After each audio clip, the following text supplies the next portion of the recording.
complete shift of gears here. We're going in a completely different direction. You guys heard a lot about how you can assist the professionals in getting your message out. And I'm going to actually show you some tools how each one of you, each one of us can get the message out ourselves. And I apologize in advance. This is going to be pretty basic for some in this room, but it's going to be a very basic introduction. So there are amazing resources out there now. The process of getting the message out has really become totally democratic. There are still the traditional media, which we heard about, and as Ken so well explained, they're gatekeepers. And there are no gatekeepers for the new media, it's called social media, which is a good thing and a bad thing. There's just a ton of garbage out there. As you all know, it's buyer or surfer beware. You really have to make up your own mind about the information that you're seeing out there. But you have an opportunity to put a message out there, and you can be a voice of reason. This is just kind of a quick aside. Search engine optimization is kind of the holy grail of anybody who has a web presence. And if you work for an institution, there are people that are going to be very happy if you assist them with that. And all social media presence will help with your company or organization's overall social search engine optimization.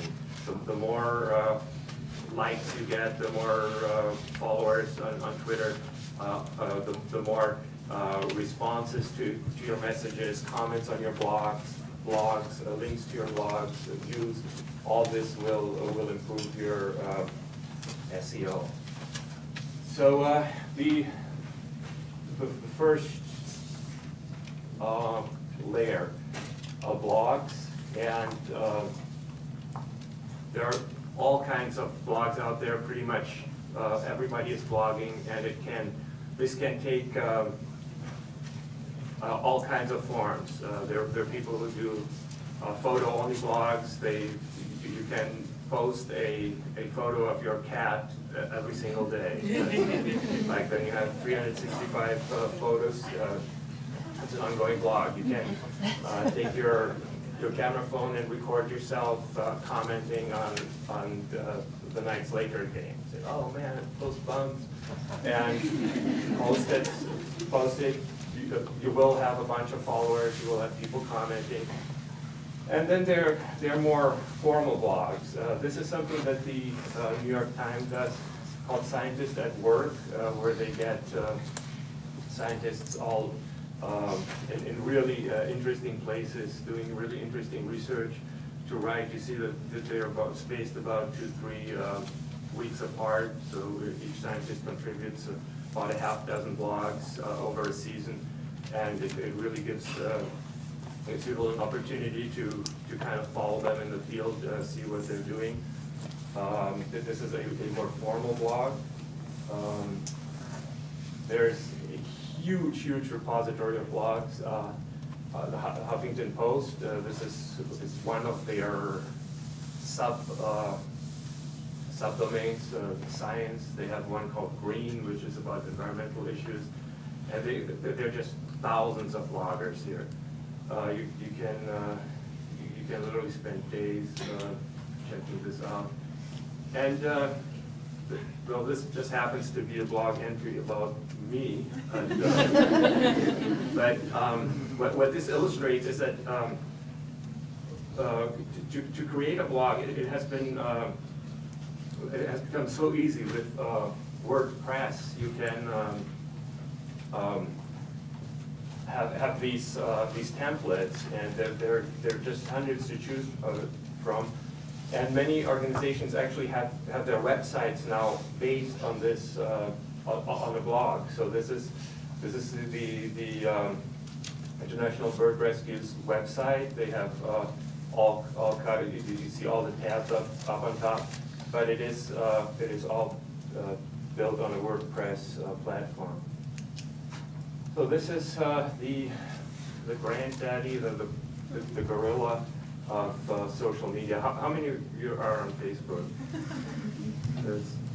I'm seeing about a little over half in here. Up until about 4 years ago, I was acting my age. I was saying, oh, if I want to communicate with someone, I'm going to call them on the phone or write them a letter. I'm not going to use Facebook. And then one day, I just went to take a look, and the rest is history. You can see how many friends do I have? 2,100. And many of those friends are people that I've never met. Every time I go to Biennial, I run into some people that, oh yeah, we're Facebook friends, and people from literally all over the world. And it's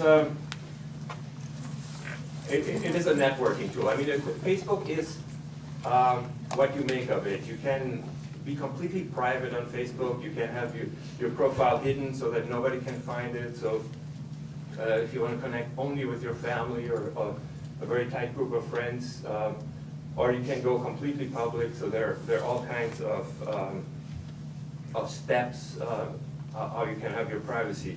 But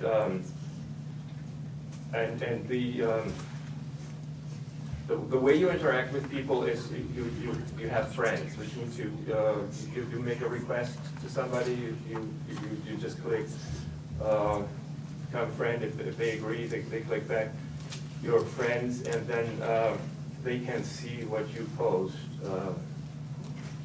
And okay,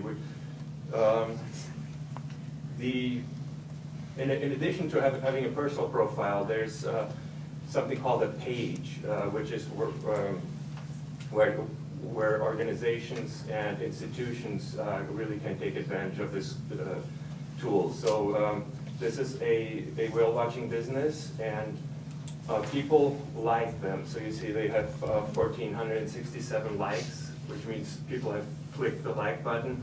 And so posts by Condor Express whale watching will show up in people's what's called news feed. And okay, here's an example of the news feed. This is from Madalena's page. So she has a couple of photos. There's an entry on the left and an entry on the right. You're seeing, so this the one on the right was posted last Wednesday. So she posted this photo. She posted a link to it and a comment. So everybody who likes that page will see this in their news feed. So this is a great way to get her message out. She is promoting ocean conservation. She in many ways with these images. Here's something. This is on the Pacific Life page. The link is to a press release that Tennyson wrote about the announcement of this year's grants. So everybody who's liked Pacific Life will see this on their website. There are a couple of people who are in the room up there who have visited the page recently. That's why their photos are showing up there, Michelle and Sarah. And there are, so people can then like this post, which is kind of a quick feedback just by clicking a button. You see I and 20 others like that. And then you can comment, so people can interact with the page even more. And you can post photos. This is a photo on the Cascadia page. Cascadia absolutely rocks Facebook. They really do it well. So this is a kind of an old photo, but you can see it. So they posted the photo. They wrote what's up there in black, an explanation to the photo. Then a bunch of people have liked this, and there's 14 shares. So 14 people have clicked on it and shared it. So they're displaying this photo on their own page or on somebody else's page. So that the photo is getting around, people are commenting on it, just a way to get your message out there. This is a group. This is something that is kind of falling out of favor. Groups were really big with Facebook up until a year and a half ago, but you become part of a group, and so you receive all the postings, and it's more of a, some groups are completely private, you can't see them, some groups are completely open. This is actually Gail McCullough from College of the Atlantic who identified the humpback between Brazil and Madagascar. She just continues to match humpback flukes all over the internet. And so this is her group where people, and there are constantly new posts on this page. They're constantly finding new whales and trying to identify them through Facebook. So the other player, this is kind of, I'll be the first to say it, nobody has really said it publicly, the emperor is wearing no clothes. This is Google+, and when it came out, everybody said, oh, Google, this is going to be huge because Google does everything so well, and it really bombed. People are not writing it off yet. I mean, you can see my two posts are months apart. I just go on there and check it every so often. But Google Plus is really not living up to the hype. But again, in social media, things change constantly. Before Facebook, there was MySpace. MySpace was huge, and I mean, within a month, it crashed. It's still there, but yeah. All right. Well, it's absolutely possible. Facebook is constantly making changes and looking over their shoulder. I mean, things happen very, very fast. Twitter is the other big one. Finished? I barely started. Okay, really quick.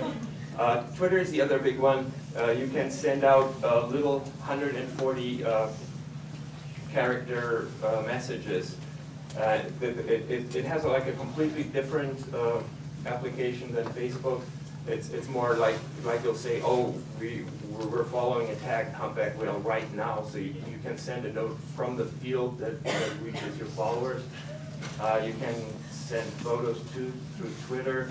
You can do a hashtag, which kind of, in this case it's just me, but if there were more people tweeting from this conference, they would all use the hashtag SCMMW, and the messages would all show up together. No time. There are many pages many sites to share photos, which also are a great tool. Once you have the photos on Flickr or one of the other sites, they're out there. You can embed them into blogs. You can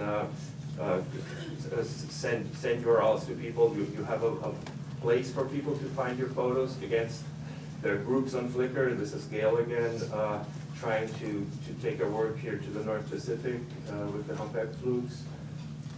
There was a poster down there you might have seen about this.